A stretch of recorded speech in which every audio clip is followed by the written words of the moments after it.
జయశంకర్ భూపాలపల్లి జిల్లా మహమూతర మండలం పోలంపల్లి గ్రామంలోని మండల ప్రజా పరిషత్ పాఠశాల విద్యార్థులు అస్వస్థతకు గురయ్యారు.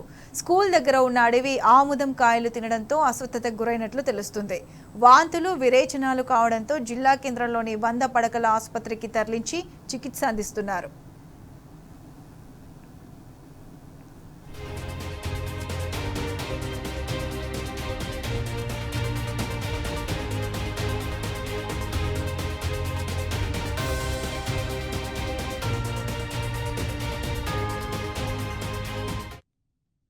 ఫ్రూట్లో ఉన్న గింజ తిని వచ్చినారు. ముందు వామిటింగ్స్, కడుపు నొప్పి అని కొంతమంది పిల్లలు చెప్తే మన దగ్గరికి రిఫర్ లాగా తీసుకొచ్చినారు.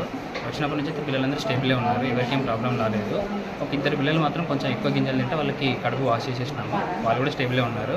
టెస్టులు అన్నీ ఉన్నాయి, వైటల్స్ అన్నీ స్టేబులే ఉన్నాయి.